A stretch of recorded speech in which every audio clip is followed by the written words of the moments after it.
नमस्कार। मैं वैद्य लक्ष्मीकांत तोरटीकर अहमदनगर महाराष्ट्र से आप सभी का स्वागत करता हूं।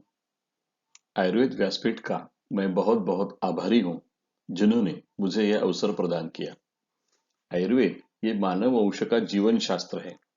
इसमें ऐसी अनगिनत कल्पना है जिन्हें शताधिक नोबेल मिल सकते हैं। व्याधि क्षमत्व ये आयुर्वेद की एक महत्वपूर्ण कल्पना है। इस साल के दैनंदिनी का विषय है और वो समयोचित भी है। आपको इस साल के दैनंदिनी में व्याधि क्षमत्व के अलग अलग आयामों से आपका परिचय होगा।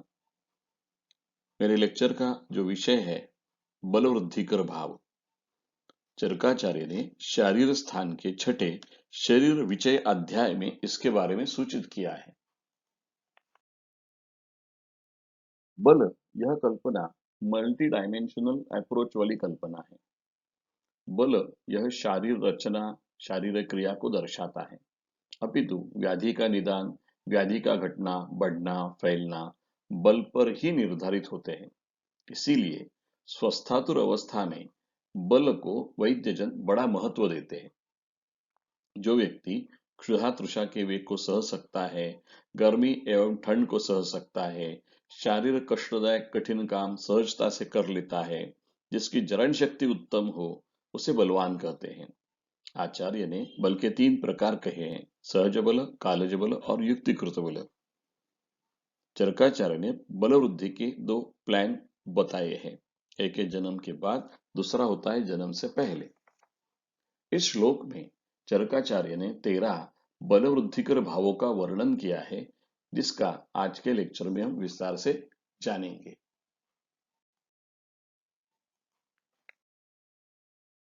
सबसे पहला आता है बलवत पुरुषे जन्मः। बलवान माता पिता के कारण होने वाली संतान जन्म से ही बलवान होती है। आचार्य ने जो गर्भोत्पादक भाव कहे हैं, उसमें मातृज और पितृज भाव का वर्णन है। रक्त, मांस, मेद, यकृत, प्लीहा, वृक्क, बस्ती, हृदय, पूरा अन्नव स्रोतस मातृज भाव है। अस्थि, शुक्र, स्नायु, सीरा, धमनी, केश, लोम, नख, श्मश्रु, दंत, यह सब पितृज भाव है। यदि माता पिता दुर्बल हो तो आने वाली संतान बहुत दुबली पतली और बलहीन होगी।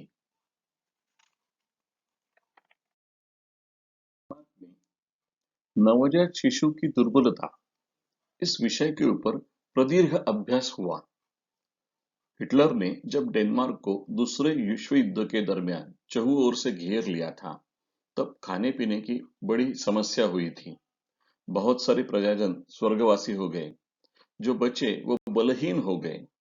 फिर भी उस काल में शादियां हुई, उन्हें बच्चे भी हो गए। युद्ध खत्म होने के बाद शास्त्रज्ञों ने इन दुर्बल बच्चों का पता लगाया और उनके ऊपर रिसर्च करना चालू किया।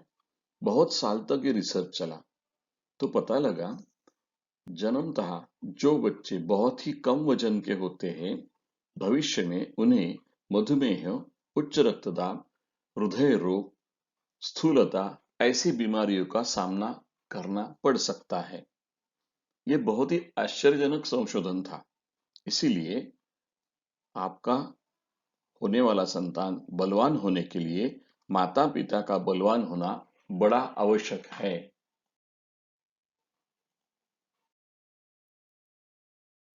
आगे आता है बलवत देशे जन्म।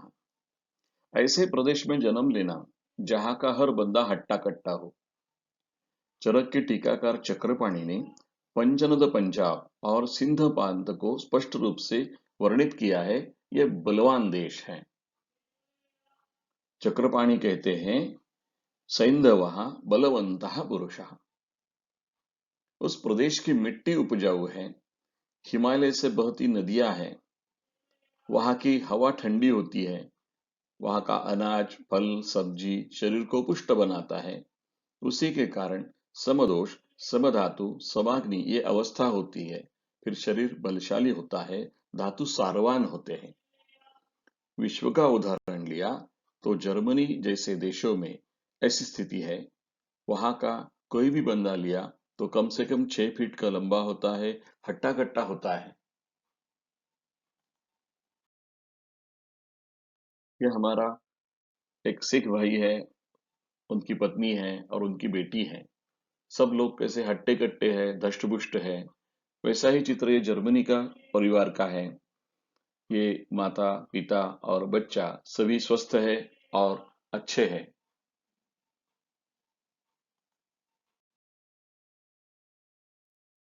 ये स्लाइड मेलघाट के एक आदिवासी महिला की है, जिसे जुड़वा बच्चे हो गए हैं। 20 साल की आयु में वो 4 बच्चे की मां बन गई है, क्योंकि 12-13 साल के आयु में शादी हो गई। खाने पीने के लिए पूरी तरह से जंगल पर निर्भर रहने के कारण रोज पेट भर कर खाना नहीं मिलता है। ना अच्छा खाना, ना शुद्ध पानी, असाक्षरता, दारिद्र्य, अंधश्रद्धा, अलग अलग विषय है। आज की स्थिति में देखा जाए तो भारत में भी बहुत सारा प्रदेश अविकसित है, गरीब है। बहुत सारे राष्ट्र भी ऐसे हैं जो अविकसित है, गरीब है। वहां के जन्म लेने वाले बच्चों के माता पिता रोज 2 वक्त का खाना नहीं खा सकते हैं। फैमिली प्लानिंग के बारे में जानकारी नहीं है, इसलिए बहुत सारे बच्चे पैदा होते हैं। वो पैदाइशी दुर्बल ही होते हैं।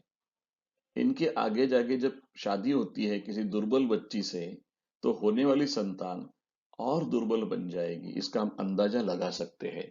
इसलिए चरकाचार्य ने जो बोला है बलवत देशे जन्मः, ये बहुत ही महत्वपूर्ण बात है। अगला है बलवत काले जन्मः। चरकाचार्य ने काल के 2 प्रकार कहे हैं, आदान काल और विसर्ग काल।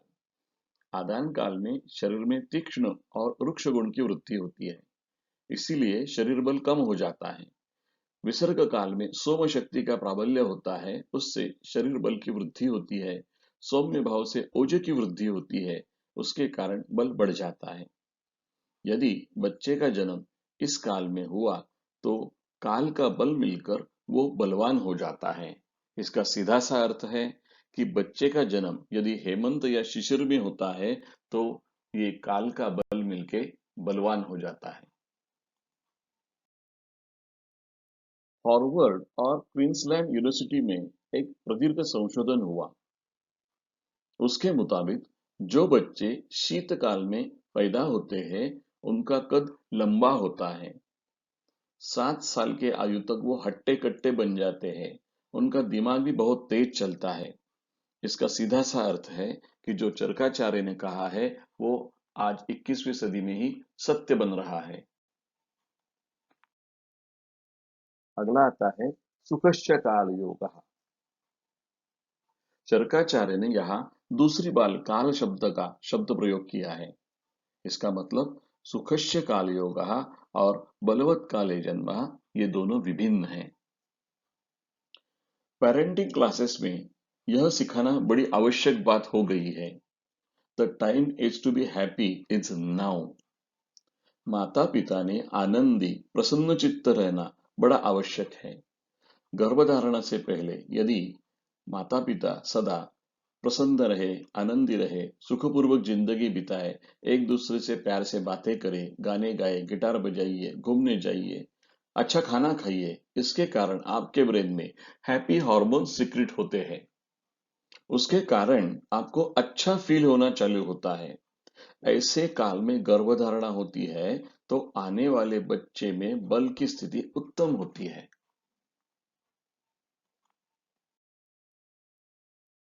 हर व्यक्ति का जन्म किस काल में होता है, उससे उसका बल निश्चित होता है।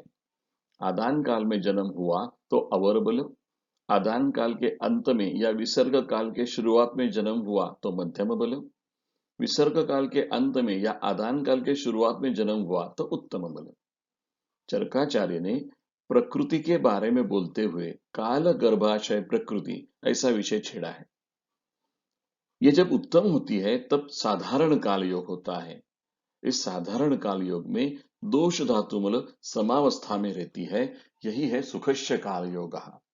और इसी काल योग में यदि आपकी गर्भधारणा होती है तो आपका बेटा या बेटी, उनका बल बहुत ही बढ़िया रहता है। बीज क्षेत्र गुण संपत्ति।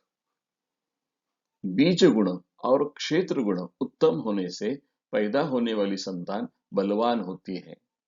यहाँ बीज यानी शुक्र और आर्तव अपेक्षित है। क्षेत्र यानी स्त्री में गर्भाशय और पुरुषों में वृषण। हमने इस क्षेत्र में प्रदीर्घ संशोधन किया है। आज पूरे विश्व में बीज दोष के कारण नई नई समस्या सामने आ रही है। जैसे माता पिता में अनाकलनीय वंध्यत्व, पीसीओडी, पुरुषों में शुक्र जंतु का कम होना या टेस्टोस्टेरोन का लेवल लो रहना, ऐसी समस्या दिखाई पड़ रही है। जितने बच्चे पैदा होते हैं विश्व में, उसमें से 80 लाख बच्चों को बर्थ डिफेक्ट होते हैं, यानी संतान दोष होते हैं। उसमें से 30 लाख बच्चों को गंभीर दोष होने के कारण उनकी मौत हो जाती है। ये बड़ी चिंता की बात है। इसके ऊपर पूरे विश्व में शास्त्रज्ञ संशोधन कर रहे हैं।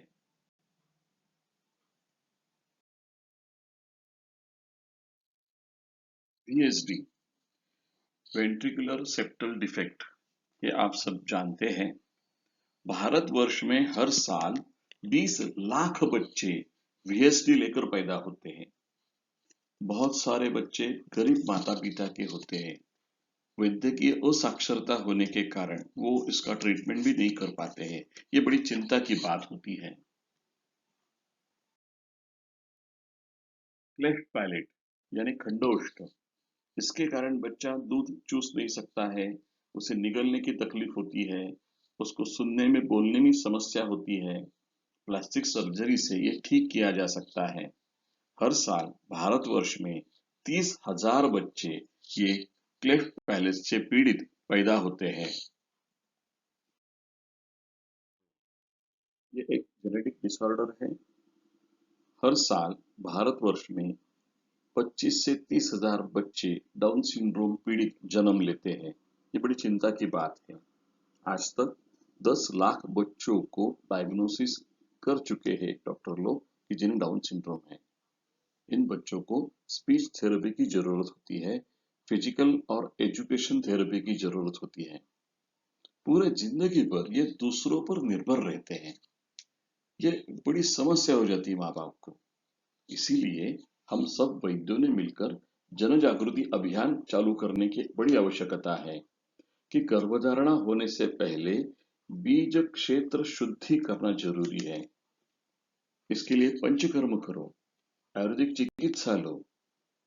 इसके कारण भारत की आने वाली प्रजा बलवान पैदा होगी।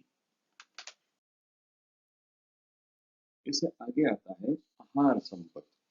आहार, निद्रा और ब्रह्मचर्य, ये त्रयोपस्तंभ कहे गए हैं। हितकर षड रसात्मक आहार, वो भी आहार विधि विधान के अनुसार सेवन किया तो बलवर्धन होता है। अहितकर आहार, एक रसाभ्यास, विरुद्धान्न सेवन, अकाल भोजन, इससे बलहानि होती है। संहिता में विरुद्धान्न के बारे में बहुत ही विस्तार से बताया है। विरुद्ध आहार की 18 श्रेणी में गणना की है। पहला आता है देश, उसके बाद आता है काल, अग्नि, मात्रा, सात्म्य, दोष, संस्कार, वीर्य, कोष्ठ, अवस्था, क्रम, परिहार, उपचार, पाक, संयोग, रुद्ध और विधि विरुद्ध। ये सभी प्रकार के आहार शरीर के लिए अहितकारक होते हैं। समाज में आज विधि विरुद्ध का उदाहरण यह मैंने प्रस्तुत किया है। बहुत सारे लोग शाम का भोजन है टीवी के सामने बैठकर ही लेते हैं। आयुर्वेद को ये कदापि मंजूर नहीं है। इसे विरुद्ध अन्न कहलाते हैं। मेट्रो सिटीज में ये एक थाली मिल रही है, बकासुर थाली कहते हैं। 4 लोग मिलकर भी ये खत्म नहीं कर सकते हैं। इतना बड़ा खाना एक आदमी कैसे खाएगा? ये पूरी तरह से अग्नि विरुद्ध है।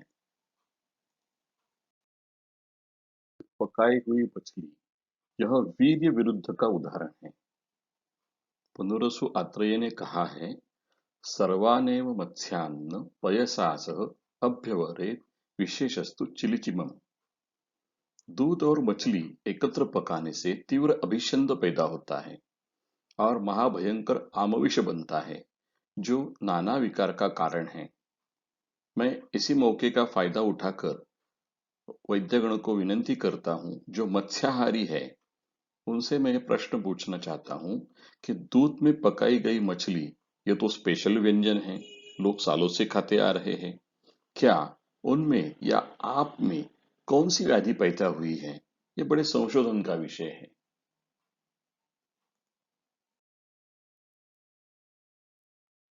अलग अलग प्रकार के विकार जो वृद्धन्न सेवन से होते हैं, इसका यहाँ चरकाचार्य ने उदाहरण दिया है। इसमें अन्नवः, प्राणवः, रसवः, रक्तवः, शुक्रवः, मनोवः, इसके साथ में संतान दोष और मृत्यु भी लिखा है। आज का विषय देखते हुए संतान दोष ये चीज सबसे बड़ी है, ये मुझे लगता है। तो माता पिता जो आहार कर रहे हैं, उसके बारे में हमने देखा तो बहुत सारे लोग विरुद्ध अन्न का सेवन करते हैं। उन्हें ये पता लगना चाहिए कि विरुद्ध अन्न सेवन से अलग अलग प्रकार के संतान दोष पैदा होते हैं। यूटेराइन ग्रोथ रिटार्डेशन, IUGR, इसके कारण हर साल 30 बच्चे पीड़ित होते हैं। उनमें से 75% एशियन कंट्रीज से होते हैं। 700-800 ग्राम के बच्चे को बड़ा करना बहुत ही कठिन काम होता है वैद्यकीय असाक्षर मां के लिए। ऐसे बच्चे व्याधि क्षमत्व कम होने के कारण बार बार बीमार पड़ते हैं। उनका IQ भी कम होता है। इसीलिए गर्भधारणा की इच्छा रखने वाले माता पिता को आहार पर लेक्चर देना बहुत ही आवश्यक है। वैसा ही दूसरा प्रकार है माइक्रोसिफेली। इसके मस्तिष्क का आकार कम होता है, ऐसे बच्चे का जन्म होना। 10,000 में से 3 बच्चे जो है भारतवर्ष में माइक्रोसिफेली से पीड़ित पाए जाते हैं। इनका ब्रेन का आकार भी कम होता है और उनको कुछ शारीरिक समस्या भी होती है। इसलिए जो है कि माता पिता ने आहार के ऊपर ध्यान देना बड़ा आवश्यक बात है। मेरा कहना है कि सभी वैद्यों ने मिलकर जो लेक्चर हम देंगे, उसमें ऑर्गेनिक फूड मतलब सेंद्रिय खाने की ओर आप सूचना दो। विषमुक्त अन्न की ओर आप इशारा करो, जिसके कारण बहुत सारे प्रॉब्लम्स जो है ये हट सकते हैं। अगला आता है शरीर संपत्ति। क्या आपको गोल्डन रेशो के बारे में पता है? गोल्डन रेशो हमारे पूरे शरीर में लागू होता है। चरकाचार्य ने अंगुली प्रमाण में इसे विस्तार से बताया है। जिज्ञासु ने उसका अभ्यास जरूर करना चाहिए।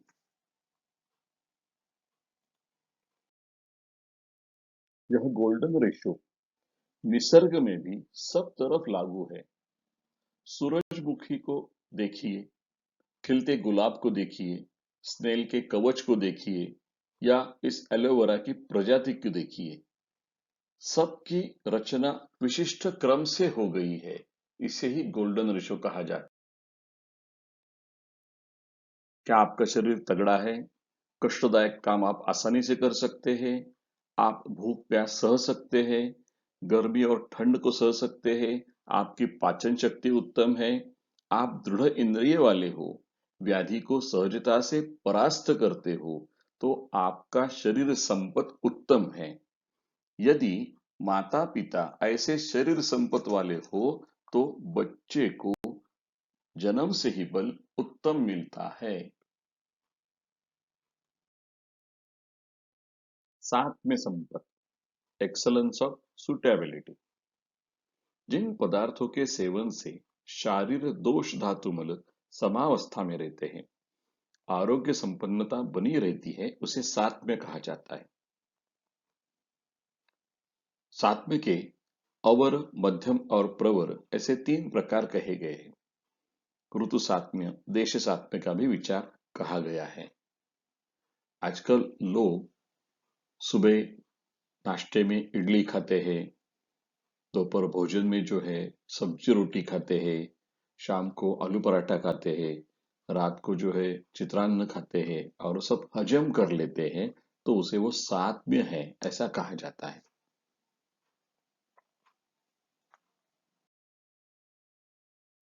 बल को यदि ध्यान में रखा जाए तो अभ्यास पूर्वक घृत, क्षीर, तैल, मांसरस का सेवन करके सात्म्य संपत बढ़ाया जा सकता है। यदि आप शाकाहारी हो तो मांसाहार ना सेवन करें। लेकिन हम सभी माता पिता को गर्भधारणा होने से पहले सातवें संपत विकसित करने के लिए अवश्य सूचित करेंगे। इससे बच्चे का बल बढ़ता है। सत्व संपत, सत्व यानी मन। बल के आधार पर चिंतन किया जाए तो अवर सत्व, मध्य सत्व और प्रवर सत्व ऐसे तीन प्रकार होते हैं।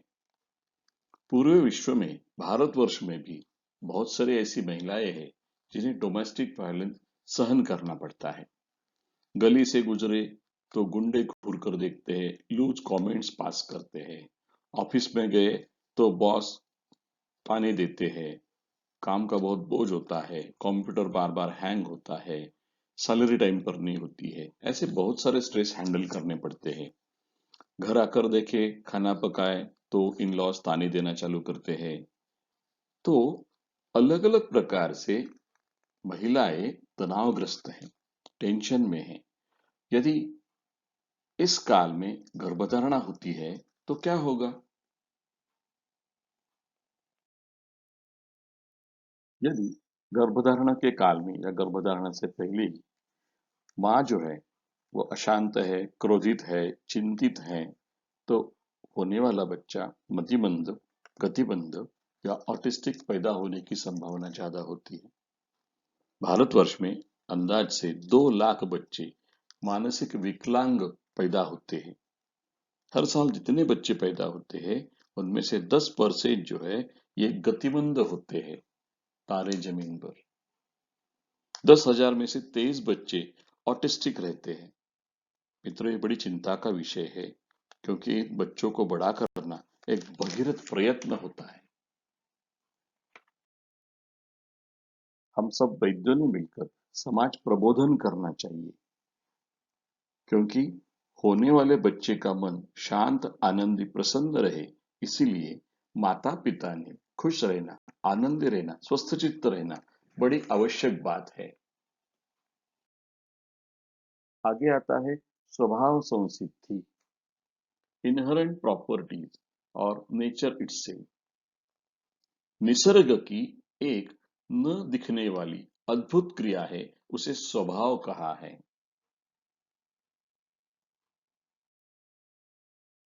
गर्भाशयस्थ बालक की प्रकृति बल निश्चिति के लिए ऋतु, क्षेत्र, अंबु और बीज इनकी उत्तमता होनी चाहिए।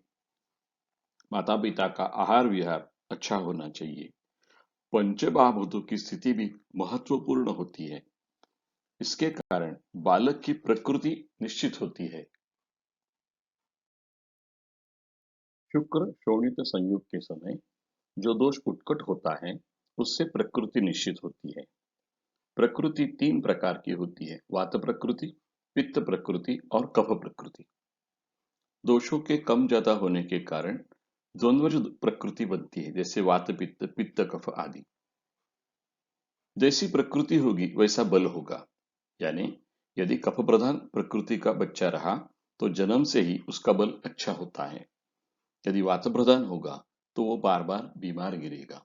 वातलाद्या सदा आतुरा। इसके माता पिता को हमेशा दवाखाने का चक्कर काटना पड़ता है।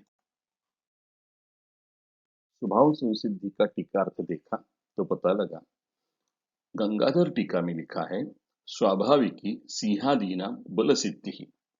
सिंह आदि प्राणी जन्म से ही बलवान पैदा होते हैं। यह निसर्ग का स्वभाव है। वैसे ही ये स्वाभाविक संसिद्धि होती है। चक्रपाणी ने कुछ अलग कहा है, स्वभाव संसिद्धि बलजनक कर्म संसिद्धि। यदि माता पिता ने निश्चय पूर्वक व्यायाम करके बल कमाया है, शरीर को तगड़ा किया है, तो उसे स्वभाव संसिद्धि कहते हैं। इसीलिए गर्भधारणा से पूर्व काल में माता पिता ने आहार विहार शुद्धि करनी चाहिए, क्षेत्र शुद्धि करनी चाहिए, व्यायाम करके खुद के शरीर को बलवान बनाना चाहिए।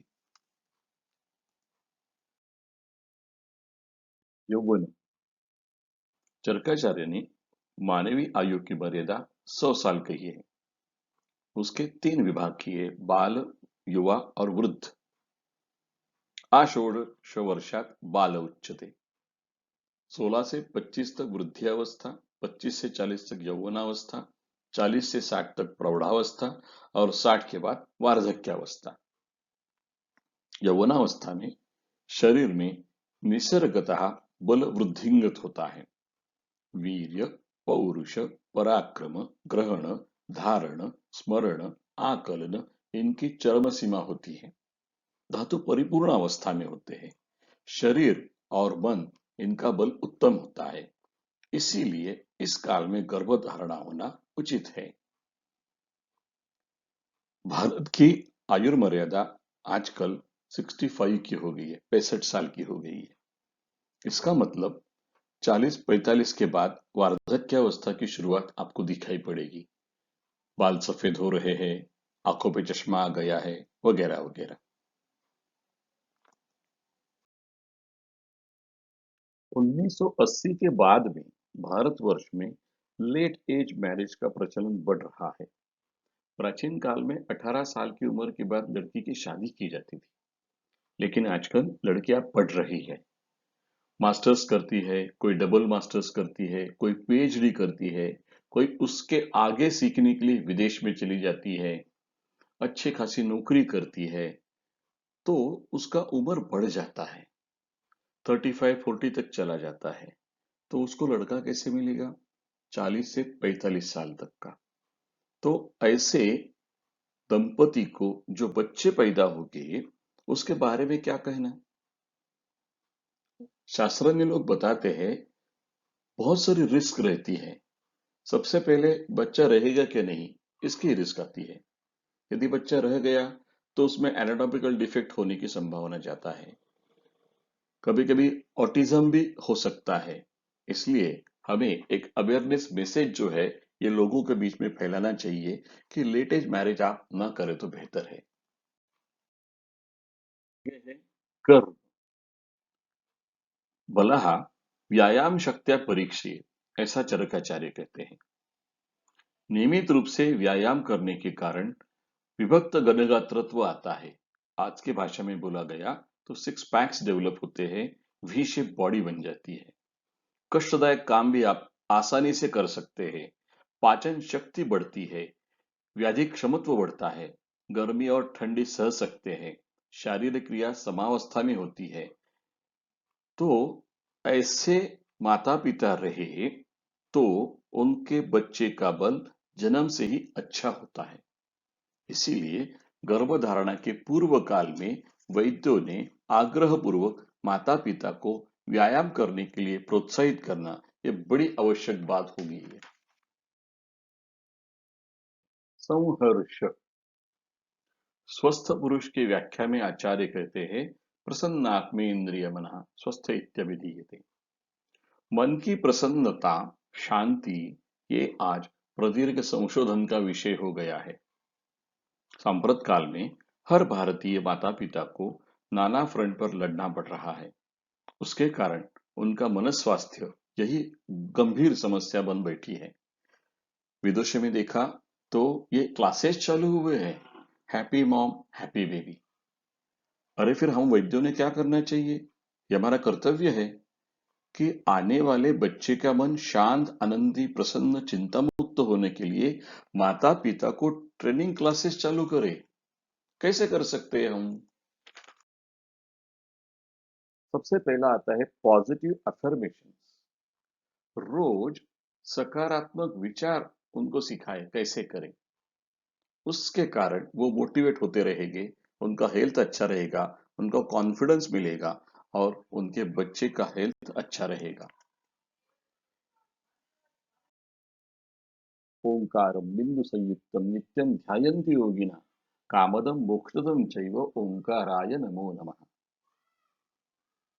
इसके ऊपर विदेशों में बहुत संशोधन हो चुका है। यदि गर्भधारणा से पहले और गर्भधारणा काल में माँ ने ओंकार ध्यान का जाप किया, ओम मेडिटेशन किया, तो होने वाला बच्चा जो है वो मेधावी पैदा होता है। हमने 28 साल तक जो है इसका अनुभव किया है। हमारे यहाँ जो भी गर्भधारण से पूर्व माता पिता आते हैं, हम दोनों को ओंकार ध्यान करना अनिवार्य कर देते हैं। इससे बच्चे जो पैदा हो रहे हैं वो अत्यंत मेधावी पैदा हो गए हैं। आज भारतवर्ष का आने वाला बच्चा मेधावी होना बहुत जरूरी है। तो ये वैद्यों का कर्तव्य है कि उनको ओंकार ध्यान सिखाना जरूरी है।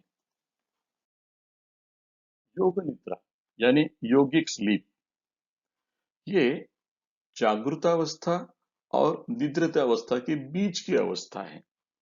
यानी गोइंग टू स्लीप स्टेज, अभी नींद लगने वाली है, ऐसी अवस्था में आप चले जाते हैं। और ये गाइडेड मेडिटेशन द्वारा प्राप्त होती है। बिहार स्कूल ऑफ योगा के स्वामी सत्यानंद सरस्वती ने इसका खोज किया और पूरे विश्व में अभी ये फैल गया है। इससे जो है आपका शरीर और मन बहुत ही हल्का हो जाता है, प्रसन्न हो जाता है। इसमें आप आपके शरीर को, मन को सूचना भी दे सकते हैं। यदि आप गर्भवती होना चाहती है तो आप स्पेशली सूचना दें कि मुझे होने वाला बच्चा जो है वो एकदम स्वस्थ रहेगा, बलवान रहेगा और प्रसन्न चित्त रहेगा।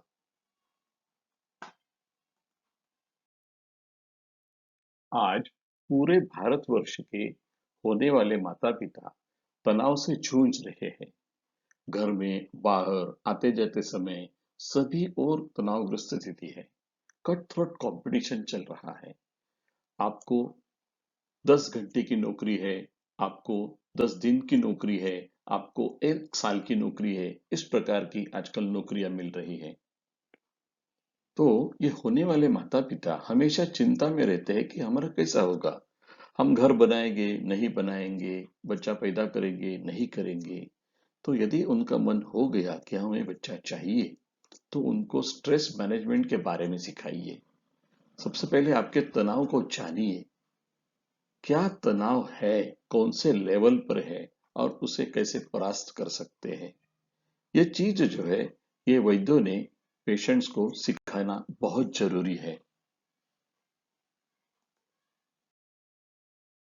आगे आता है नकारात्मक भावनाओं को कैसे काबू करें। हमारे यहाँ भारतवर्ष में षड रिपु बोले गए हैं। काम, क्रोध, लोभ, मोह, मद, मत्सर, इनका हावी होना ये हमारी आयु की इति कर्तव्यता है, ऐसा माना गया है। आजकल इससे भी ज्यादा निगेटिव इमोशंस हमारे मन में पैदा होते हैं। तो you have to master your emotions. इसके लिए आपको स्पेशली कुछ सीखना जरूरी है। मैंने कुछ पुस्तकों का जिक्र किया है। इसके क्लासेस रहते हैं, इसकी बहुत सारी वेबसाइट्स है, इसके कोर्सेस रहते हैं। आप जरूर ज्वाइन करें और आपके पेशेंट्स को भी सिखाएं। एलपी, न्यूरो लिंग्विस्टिक प्रोग्राम, इसके बारे में आप सभी जानते होंगे। एनएलपी एक अप्रोच है, ये एक मेथोडोलॉजी है। एनएलपी एक स्किल सेट है जिसके कारण आप खुद को बदल सकते हो, आपकी आदतें बदल सकते हो, आपकी विचार प्रक्रिया पॉजिटिव बना सकते हो, आपकी पर्सनल ग्रोथ खूब एक्सपीरियंस कर सकते हो। आपने यदि एनएलपी सीखा तो आपके पेशेंट आप अच्छी तरह से समझ सकते हैं। पेशेंट के साथ आप बात जो करते हैं उससे प्रभावित होकर पेशेंट आपके फैन बन सकते हैं। वाग्भटाचार्य ने इस टेक्निक का एक अंश कहा गया है। वैद्य कैसा होना चाहिए? पूर्वाभिभाषी सुमुखा, मतलब पेशेंट के साथ बात करते समय पहला जो कुछ हुआ है उसकी याद उसको दिलाना है। हास्य रखना चाहिए मुख पर और उसके साथ बात करनी चाहिए, उससे कम्युनिकेशन अच्छा होता है। यदि गर्भधारणा के लिए इच्छुक माता पिता आपके पास आते हैं तो उनके मन के विचार प्रक्रिया बदलने के लिए एनएलपी एक बढ़िया विकल्प है। इसके कारण वो दोनों पॉजिटिव थॉट्स पे विचार करना चालू करेंगे और उसके कारण उनके होने वाले बच्चे का बल जो है ये बड़ा अच्छा हो सकता है। हमारे यहाँ जो गर्भवती महिलाएं आती है या गर्भधारण से इच्छुक दंपति आते हैं, हम उनको मराठी रहे तो ज्ञानेश्वरी और दासबोध पढ़ने के लिए बोलते हैं, और हिंदी भाषिक रहे तो श्री रामचरितमानस या भागवत पुराण कहने पढ़ने के लिए बोलते हैं। इससे जो है उनका मन बड़ा शांत हो जाता है, प्रसन्न होता है, और उनके जो होने वाले अपत्य है वो बड़े ही प्यारे होते हैं, धार्मिक होते हैं, विनयशील होते हैं, राष्ट्रभक्त होते हैं। यह हमारा खुद का अनुभव है। अंत में एक बार मैं फिर आपको अवगत करा दूं, इन बलवृद्धिकर भावों से हम हमारे शरीर का बल और मानस बल की वृद्धि कराते हैं, जिसके कारण बीमारी से लड़ने की शक्ति तो बढ़ती है, लेकिन हमारे जीन्स की क्वालिटी भी अच्छी हो जाती है। उससे ढेर सारी जेनेटिक प्रॉब्लम्स दूर हो सकती है। मैं करबद्ध प्रार्थना करता हूँ कि आयुर्वेद व्यासपीठ के सभी कार्यकर्ता वैद्यों ने मिलकर समाज प्रबोधन करना बड़ी आवश्यक बात है, जिसके कारण आने वाली भारत की पीढ़ी ज्यादा बलशाली और बुद्धिमान बन सके। इन्हीं शब्दों के साथ मैं मेरी वाणी को विराम देता हूँ। धन्यवाद। आयुर्वेदोपदेशेषु विधेय परमादरः।